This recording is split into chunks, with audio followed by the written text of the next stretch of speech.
Hello everybody, this is PeaceCat100 and welcome back to some more Apollo Justice Ace Attorney Turnabout Succession. In the previous episode, we had started the first day of the trial interviewing none other than Spark Russell himself, and we found out a little bit more about Drew Masham, such as his ties to the criminal underworld, and we recapped about the forgeries. In this episode, we are going to continue with the cross-examination, yada yada yada, and find out what we need. So, if you'd like to see, leave a like down below, comment if you have anything to say, subscribe to me if you haven't already, and share with your friends so they can join in on this investigation. The interview recap. The only other person in the studio that night was the defendant. It was Vera who poured the coffee. She admitted it herself. The one and only thing that touched Drew's lips during that interview was the mug. Nothing like that studio after he died. Nothing. Clearly, the only one who could have poisoned him was his daughter. Nice testimony. Clear, succinct, and without room for doubt. Aw, shucks. You really think so? The way to compound is like what's not mine. Very well, Mr. Doctor. You may begin your plan of cross-examination. Right. I still have one trump card left to play, and I won't let this trial end until I use it.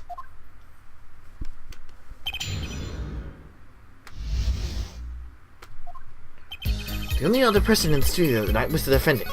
It was Vera who poured the coffee. She submitted it herself. The only thing that touched Drew's lips during the interview was that mug.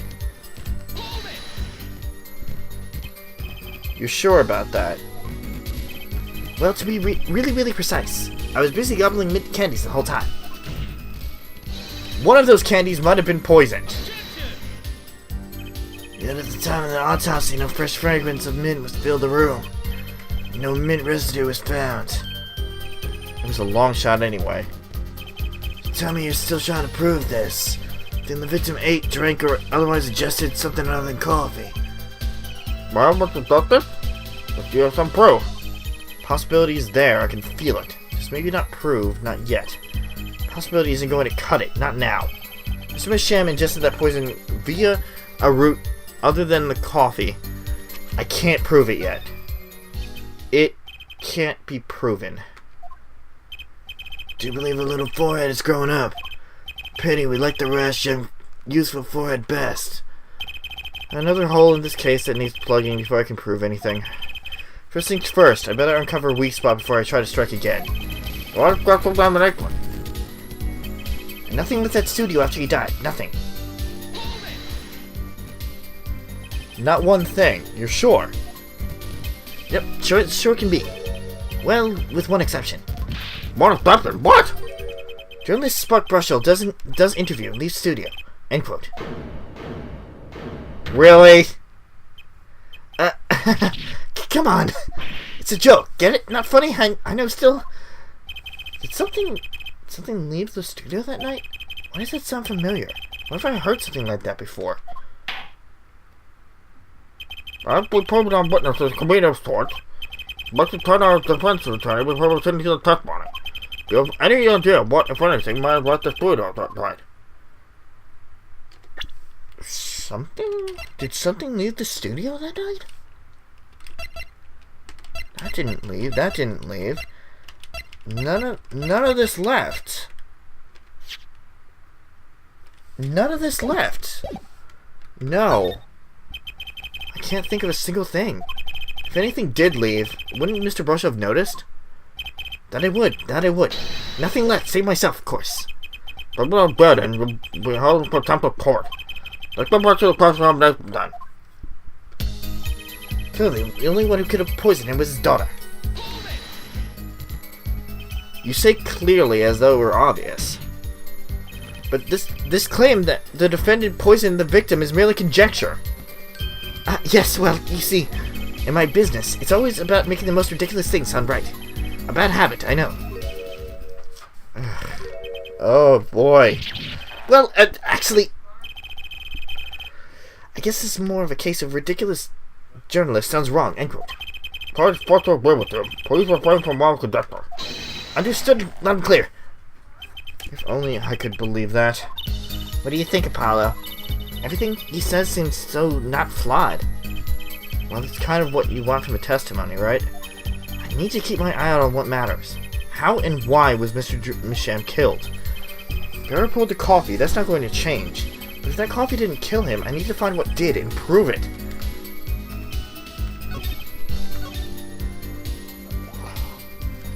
Is it the frame?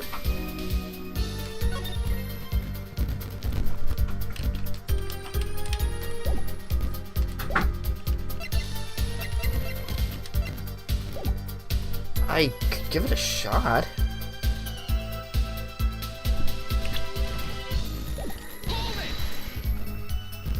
But that doesn't prove Vera poisoned it.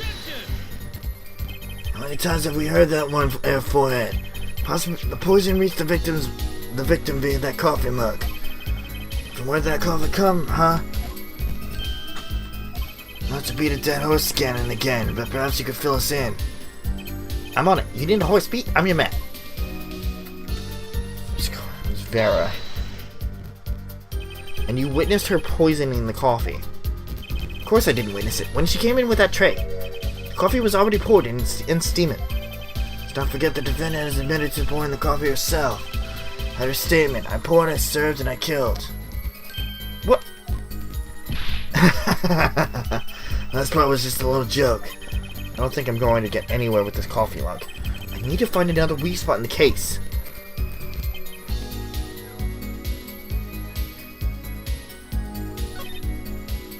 Nothing left the studio. Just one thing? I think one thing might very well have left the studio that night, actually. A certain something that has vanished from the crime scene. By which you mean something other than a witness? Of course. Don't tell me, Vera Misham. Believe me, any comic relief I may provide is entirely unintentional. Then let's see what you brought about it. Well, this thing wasn't at the scene of the crime, so I can't show it to you. But I do have evidence that shows how it could have been taken from the scene. The box? This is the only link between that studio and the outside world. The letterbox? What did Mr. Brushell just tell us? When he entered the studio on the night of the murder, the victim had just finished writing a letter. Yeah, I said that, and yet, it's true. Furthermore, you went on to tell us that he put the letter in a yellow envelope and put it in the letterbox. Oh, but that very same letterbox was empty. In other words, that night the yellow envelope disappeared. Yes, intriguing. So an envelope has disappeared from the scene of the crime. Of course, this changes nothing. Huh? There's a point about that. But we're trying to figure out if the person got information with that. It's really important that this envelope wouldn't have said to just disappear. Well, if it did disappear, then something did leave the studio that night. That seems very important to me. Well then, the witness will add the third testimony. You got it. Still think this fails to change anything out forehead? I wouldn't be so sure. A letter disappeared from the crime scene that night. It's exactly the opening I've been looking for. The letter was put in the post from the studio. How do they think that matters? Hold it. Nothing could be more serious than an envelope disappearing from that studio. And you were hiding that fact from us.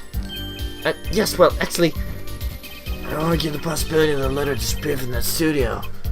Their forehead, isn't there a much more serious question before us? Right, how Mr. Misham was poisoned, I know. Mr. Brushell's testimony's changed, which means the facts of the case have changed too. What he's told us means something entirely different now. I'm starting to think. Let's keep thinking, Apollo.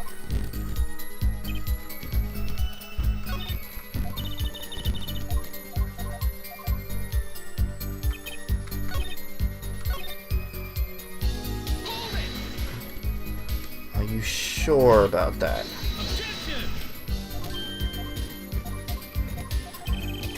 Okay, here's the proof. Mr. Misham ingested the poison via root other than coffee, and I can prove it now. Proof is possible. Here goes nothing. Here's something different. Do you understand what we need, huh? Proof, therefore, not possibilities. Of course. And, Prosecutor Gavin, I hope you understand. I'm ready to give you that proof. What did you say? I have proof of the disappearing envelope. I saw him writing a letter, I did. But we're put up on the marijuana, I thought. Of course, which means that envelope had a stamp on it. A stamp? Ah! As we all know, stamps come with dried glue on the back. In order to use the glue, you have to wet it by licking the stamp.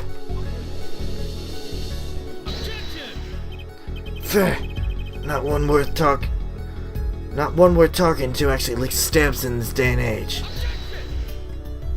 Even if you wanted to talk to him, you couldn't. He's dead after all. Okay, so I licked the stamp, but wait. How does that explain the atrocadine on the rim of the coffee mug?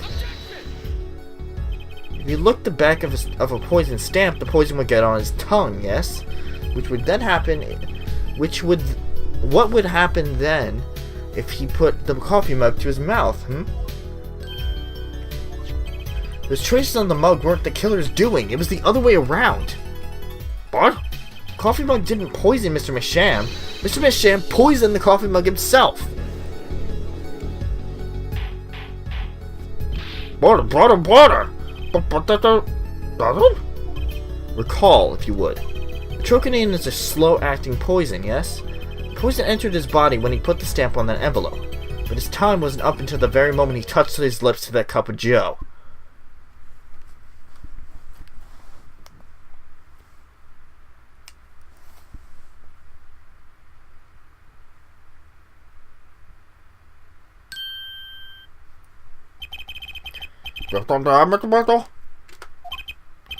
Uh-oh, his nose is picking up another scent. As I believe I mentioned earlier. Well, that's the thing, see? After putting the in the envelope, Mr. Masham sat there searching his desk drawer for something. Yes, stamp, a so-called post stamp, end quote. But you know, I don't seem to remember him even ever finding one. Maybe he just went out. Certainly, we searched his desk drawer at the scene of the crime. There are no stamps, not a single one. But that's part of the problem. How do you prove that the stamp was coated with poison? Actually, I'm glad no other stamps were found. Makes proving the stamp he was used poison possible. Good show. Can't even prove there was a stamp at the scene in the first place. Well, let's hear what the defense has to say anyway. Where's the evidence to prove the existence of this poison stamp? This is where the picture frame comes in. Well, that's certainly a pretty little frame. And by a little, I mean really little. It was on the victim's desk, Your Honor. Quite empty, as you can see for yourself. Well, it's tattooed in my investigation, so what? Apparently you weren't as observant as you should have been. You see, when you saw this frame, it was missing something quite important.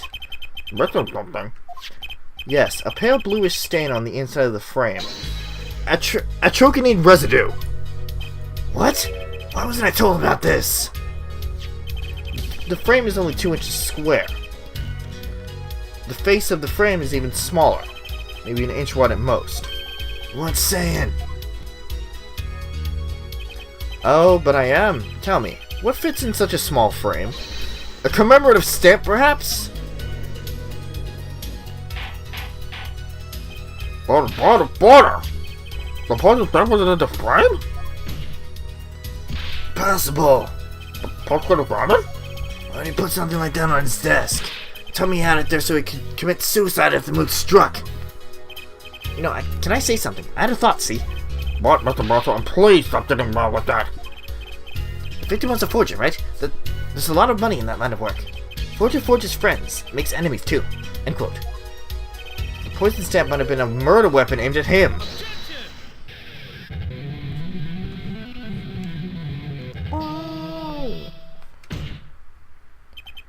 Oh, rich. That's rich. Leave the ridiculous flights of fancy to the governor's song lyrics, please. Finally, something we agree on. Stamp was a murder weapon? Nonsense. Murder's a simple business. Who would go to such lengths? No one. Oh, I disagree.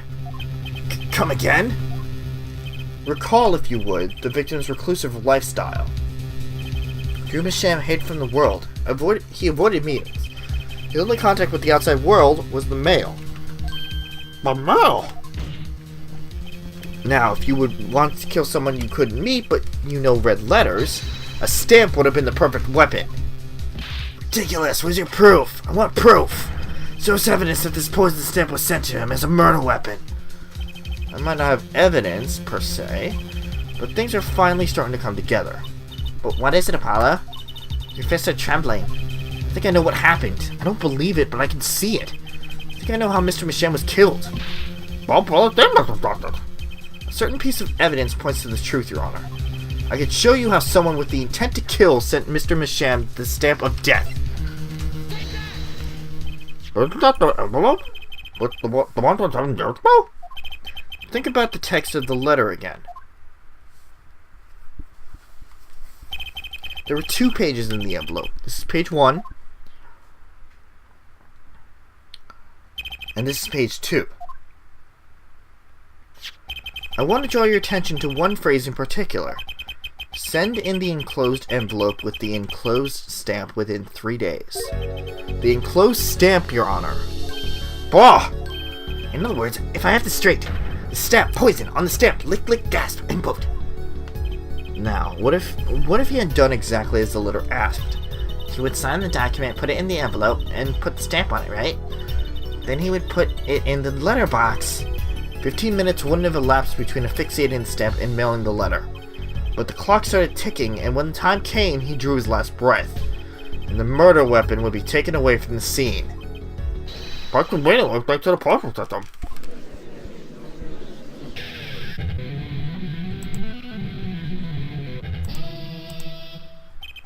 Splendid imagination you have there, forehead. Let me confirm one thing with you, if I might. So, this poison stamp was inside this envelope from 7 years ago. Ja? Is that what you have us believe? Really? Well, it's a little bit of a stretch, but it's just a possibility. Very small possibility. How small, I wonder. Poison stamp in this envelope. A stamp that then became a murder weapon. How do you intend to prove this seeming coincidence? Well... Ugh, it was 7 years ago, and we don't even know who sent that letter. Your answer is silence, I see. Very well. I move to...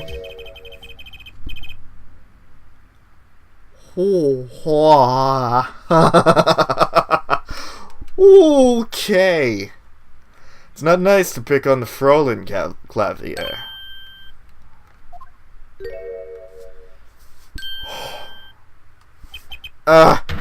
Emma! Well, oh, that was, okay. Okay, oh, alright, I thought he was actually in the courthouse.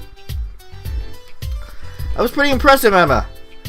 Well, you like my Christoph Gavin impression? Did I sound like him? Don't quit your day job. You have a crime scene to be looking after, Frolin Detective. Someone had to come dig you guys out of the mess you're making of this case. Mess? You know, none of this would have happened if you just trusted in science a little more. You can find out... if that stamp was in that envelope easily. Gotta explain yourself, Roland Detective. Blame me all you want, but science is on my side. It's all in the residue, right? That's right! The poison detection spray. Well, let's put it up a month. We can open down the door of the car. Here we go! Whee! Oh, there it is. Oh, right. Gotta click it again. Well, look at that. No mistaking it. That's atrocanine residue. I can never say that word. But I don't believe it. The one weapon for the park. My seven years ago, but the brain just left. Absolutely outrageous. Tell me why. Why didn't this murder take place 7 years ago? Well, there is one possibility. Maybe Mr. Misham figured it out. What out? Realized that the person who sent that letter wanted him dead. So he sent his reply with a different stamp. when put it to decisive evidence in the frame. What, Brushel? Brushel here? Can I make a statement here on the record? I spark Razortooth Brushel scoop this claim as mine. Dream Sham killed in cold blood by sender of 7-year-old letter, end quote. Well, maybe something more succinct. Star falls after 7-year delay, end quote. I'm going to kill you. Order. We don't move before the argument here. To admit, this is all coming as part of block. The point that the murder weapon reached his mouth after 7 years. Stamp his ticket to straight to afterlife, end quote. I think the witness is a bad influence on our judge. See no reason for further debate on this matter. The standard of that murder 7 years ago could hardly have been able to defend it. Apollo, I think we just won. Very well. The court found the defendant. You seriously think that we're done after this short of a time? It's only 2 episodes of court, are you kidding me? This is the bright future of our legal system. Prosecutor Gavin? Tickets in the afterlife from 7 years ago. Tickets for Governor's show are invalid for 2 weeks. But it doesn't make sense as the own way. Boggles my mind that so many people haven't noticed this. It's a fatal contradiction in Air Force's claim. A contradiction? Poison stamp was placed in this envelope after 7 years. Whereupon it was framed until now. If that's the case, then why would Drew Masham have done what he did? Emma explained that. He must have realized it was poisoned. Therein lies the rub. 7 years ago, the forger Drew Masham sensed a trap and put the stamp in a frame. You don't have to debate this.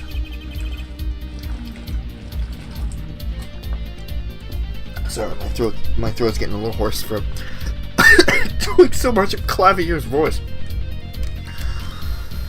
I do not debate this, but this begs the question. Why 7 years later did he use that stamp on the night of the murder? Surely you don't mean to suggest that Mr. Masham simply forgot. Put a murder weapon in a frame on a desk for 7 years and forgot. You expect us to believe he sprang the trap on himself?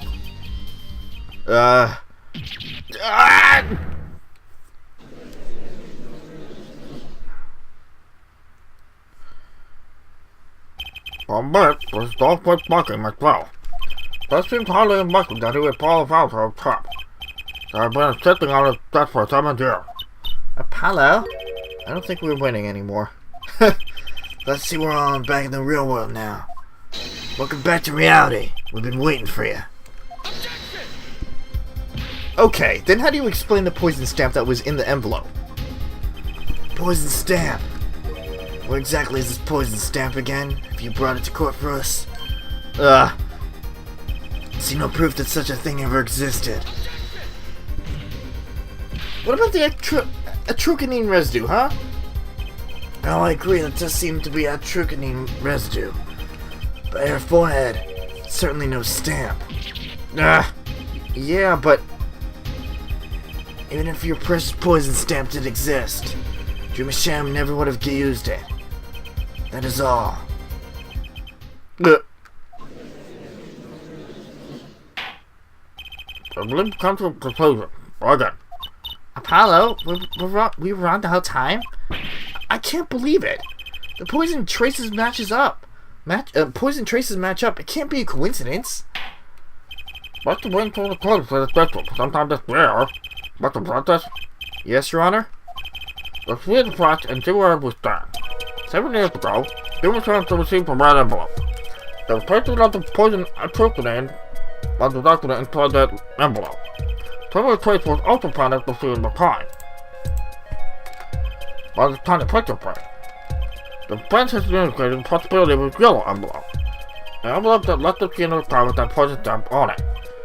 Yes, but even if this envelope contained a poison stamp, Drew Masham, knowing this, put it in a frame. He never would have used that stamp. I'm afraid you're right. Which means there is great flaw in the defensive case. I haven't been on the wrong track this whole time, I'm sure of it. The trace of atropine, that envelope, the frame, and Drew Masham's mysterious death. They're all connected somehow. Not as that there conclusion has. The defense stands by its case, Your Honor. We've seen that the logical outcome of the evidence makes no sense, which means that one of our clues must be a fake. Fake clue. Fascinating. When we find this fake, your wild fantasies will prove quite reasonable, yeah? Fake clue that's thrown off the poison's trail is none other than the red envelope, right? No.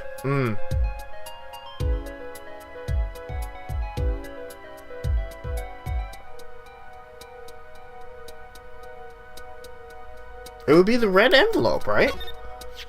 What red envelope? Is it fake? Without a doubt, Your Honor. Okay, maybe there's some doubt. Shit. Was it you who presented this evidence to the court? Oh. Hold on a sec, Apollo. The poison on the envelope, the frame, and the coffee mug. They're all connected somehow. Oh, right. I can hear it already. It looks like the fake was you, Air Forehead. And there's no time for wallowing in self-pity. Get to thinking, Apollo. Okay, then it has to be... The victim with a fake clue? I'm afraid I don't understand. I'll explain. We have an envelope, a frame, and a mug linked by poison. That all makes sense. What doesn't make sense is the victim himself. Objection! Congratulations, you've completely lost me. So the fake evidence is none other than the master of fake himself, the forger. Makes a good story, I'll give you that. The fake clue, fakes, forgeries. Duh! I know that face. I just had an idea face. I don't know if I'm right, but I'm going with it anyway. What if our forger is the fake? Come again? 7 years ago, our forger sniffed a trap, then stepped aside. 7 years passed. Now the forger stumbles into that very same trap and dies. Why? That's what I want to know. Because the forger who was killed was a fake. Here we are again. The victim was a fake? One forger smelled the trap. One forger fell into the trap. That's two forgers, and one of them was a fake. Border! So you're telling us that Drew Michelle, the victim, was a fake? Well, if he was the fake, who was the real forger? You better not be claiming there was some kind of switcheroo. We're going to have to back up a story. If the doctor's closed, this was the real Drew Michelle boy. Drew Michelle wasn't the real forger. There's only one other person it could have been. Understood, Your Honor. Forger Drew Michelle himself was a forgery. The real forger was none other than his daughter, Vera Michelle. I don't know how this makes sense, but this is the logical conclusion. Here we go! There can only be one explanation, really. The real identity of the forger known as Drew Michelle is none other than his only daughter, Vera Michelle. Border! But the doctor, let's go down and wait moving for you. Kinda agree. I mean, Vera, a forger? Let's consider it before you write it off entirely. If you look at the paintings in the studio, one fact becomes quite clear. Forgeries have been taking place in that studio for quite some time. The forger wasn't caught in that trap 7 years ago. This can only mean that one who was caught in the trap wasn't the forger. Well, actually, that does kind of make a sense. One more thing. Only 2 sets of fingerprints were found in the forger studios. Forger studio, Drew Michelle's and Vera Michelle's. If we know that Drew Michelle was in the forger, that leaves only one possibility by process of elimination.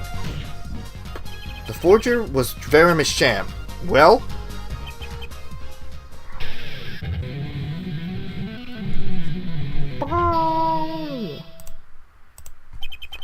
Fascinating.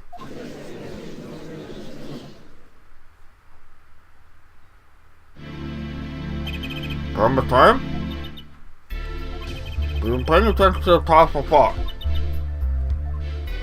Let's just answer and be done with it, shall we? Who are you?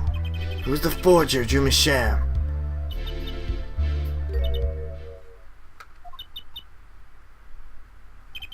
was that an expression of emotion I saw on her face? She's staring holes into Prosecutor Gavin's face. Used to being stared at by Frauleins, believe me.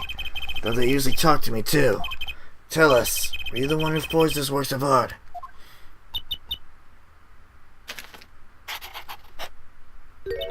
Yes.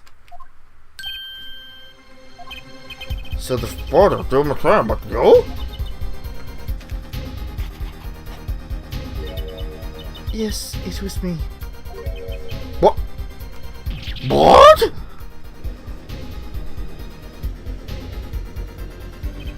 Court was in an uproar and it wasn't coming down. We had to break for a 10-minute recess.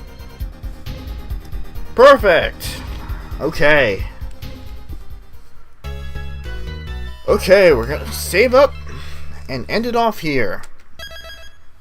Wow.